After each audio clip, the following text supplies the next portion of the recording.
امام احمد بن حنبل وقت کے عظیم محدث، عظیم فقی، اپنے وقت کے مجتہد، بلکہ اب بھی مجتہد، اور شاگردوں کی کثرت، استفادہ کرنے والے، دنیا کے دور دراز کے علاقوں سے آنے والے، ہر طرف ان کے نام کا ڈنکا، شہرہ، لوگ ان سے سیکھنے کو شرف اور فخر سمجھتے تھے، یہ سب کچھ تھا۔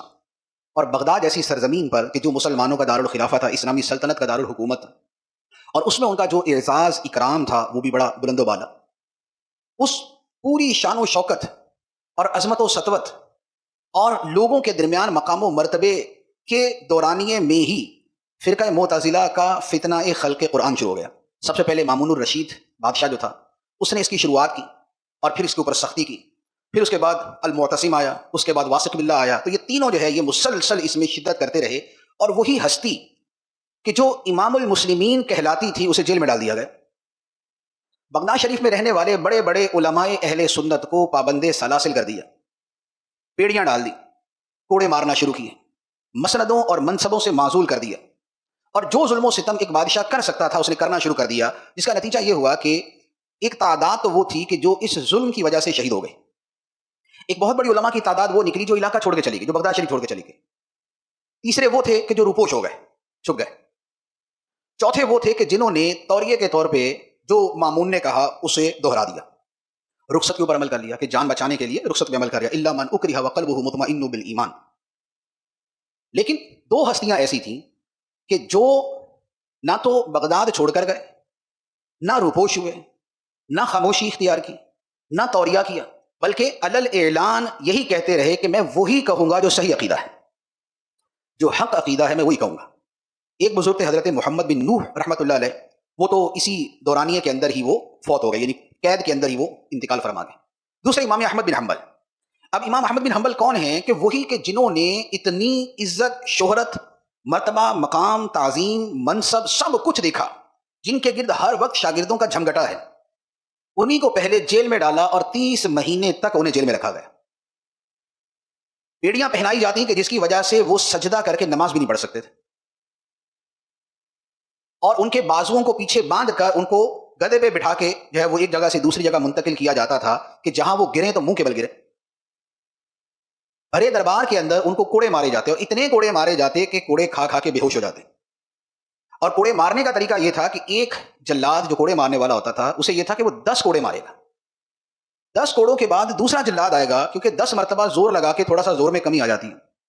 تو لہذا دوسرا آئے گا کہ جو پوری جان سے اور پوری طاقت کے ساتھ کوڑے مارے گا، اور یوں مختلف افراد کی ڈیوٹیاں تبدیل ہوتی اور وہ امام احمد کو کوڑے مارتے، اور آپ جو ہے وہ کوڑے کھا کھا کے بے ہوش ہو جاتے، پھر ہوش آتا پھر دوبارہ مارنا شروع کر دیتے، اور ہر مرتبہ مار کیسے ہوتی کہ جب ہوش آتا تو آپ سے کہا جاتا ہاں کیا کہتے ہو کہ قرآن مخلوق ہے یا نہیں، تو آپ فرماتے کہ نہیں، قرآن اللہ کا کلام ہے، غیر مخلوق ہے، اس پہ آپ کو پھر دوبارہ مارنا شروع کر دیتے۔ یوں اتنی مرتبہ بے ہوش ہوئے کہ بادشاہ کو ڈر ہوا کہ کہیں ان کا انتقال ہی نہ ہو جائے، تو پھر ان کو اسی خون میں لت پت حالت میں ان کو جیل میں ڈال دیا گیا، اور یہ وہاں پر برسوں رہے۔ مامون کے بعد معتصم آیا، اس کے مظالم بھی اسی طرح جاری رہے، پھر اس کے بعد جو ہے واسق باللہ آیا، اس کے مظالم بھی ایسے ہی جاری رہے، پھر اس کے بعد اگلا بادشاہ آیا، تو یہ برسوں کا دورانیہ اسی ظلم کی صورت میں چلتا رہا، حتیٰ کہ جو آخری بادشاہ آیا اس سے توبہ کی توفیق ہوئی، اور اس نے امام احمد بن حنبل رحمۃ اللہ علیہ کو پھر ان ساری سزاؤں سے بری کیا، بیڑیاں اتاری، اور ان کو دوبارہ اسی اپنے شان و شوکت کے ساتھ ان کو بحال کر دیا۔ اور جب ان کو بحال کیا گیا تو اس وقت یہ پہلی ہستی تھے کہ جن کا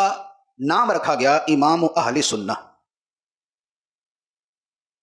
امام اہل سنت، جن کو پہلی مرتبہ ٹائٹل دیا گیا وہ یہ تھا۔ اور اس کے بعد اللہ تعالیٰ نے پھر آپ کو وہ مقام و مرتبہ دیا کہ آپ کی زیارت کرنے کو ہی لوگ اپنے لیے بخشش کا ذریعہ سمجھتے تھے۔ اور آپ کے بارے میں حضرت علی بن مدینی رحمۃ اللہ علیہ، مشہور محدث امام بخاری کے استاد،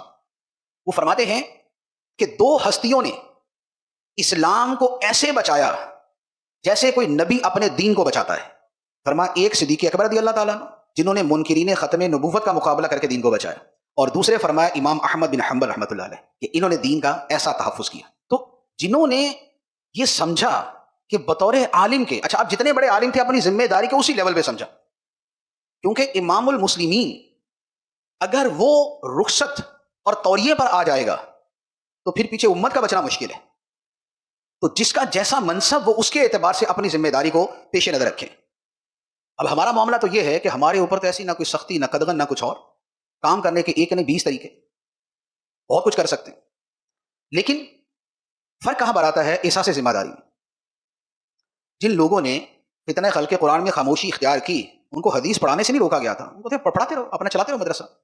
طلبہ پڑھاتے رہو، جس کی زندگی چلی ہے چلاتے رہو، بس یہ عقیدے والا معاملہ ہے نا، اس کے اندر خاموشی۔ لیکن امام احمد بن حنبل جو مدرسین میں بھی سب سے بڑے تھے، محدثین میں بھی سب سے بڑے تھے، اور اس وقت درس حدیث دینے والوں میں بھی سب پر فائق تھے، انہوں نے اپنی باقی ساری چیزیں سائڈ میں کر دیں کہ عقیدے کا تحفظ اس وقت میری ذمہ داری ہے، میں اسے پورا کروں گا۔